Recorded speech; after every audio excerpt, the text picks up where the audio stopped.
We have John from Provide Software. John, congratulations on the award and thank you for being here. Thank you very much. Pleasure. It's a nice day. So could you tell me a little bit about what you guys do?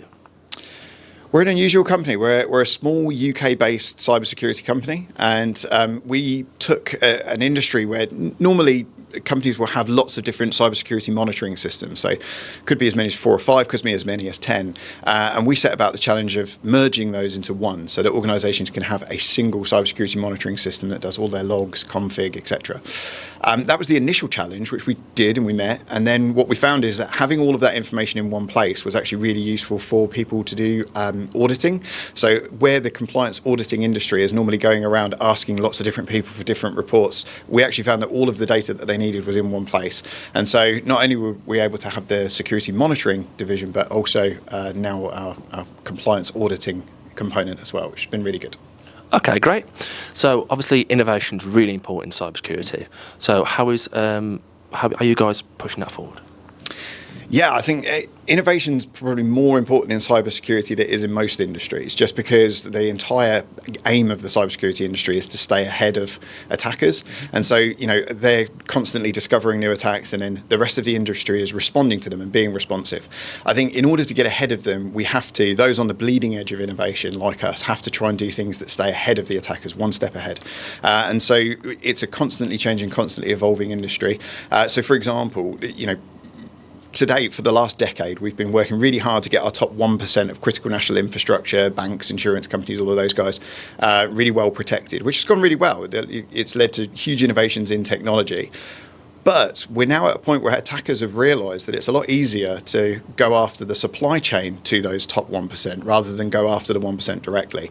And so we're hitting a new dawn in the cybersecurity industry where instead of having to protect our top 1%, we're now having to protect the 99%. And trying to get the 99% of small to medium enterprises up to a point where their minimum cyber competence it gets them out of the reaches of 80% of attackers. It's a really difficult task, but one that we're kind of relishing. Okay, so you spoke there about raising the bar for 99% of small to medium-term businesses in terms of cybersecurity. How are you guys going to achieve that? It's a great question. It's a really difficult task because a lot of them are not cybersecurity experts. We don't expect, people who are running a butcher shop or a taxi firm to suddenly go out and get degrees in cybersecurity. Large banks have entire departments where they literally are full of people with degrees in cybersecurity. But what I think the UK is doing better than any other country, really spearheading and leading the way, is making free tools available in a non-technical lingo available to general members of the public. So there's a scheme called Police Cyber Alarm, which the UK police offer out to anybody that wants it, and it offers free cybersecurity monitoring and vulnerability scanning. And that's as I say, available to anybody that wants to sign up.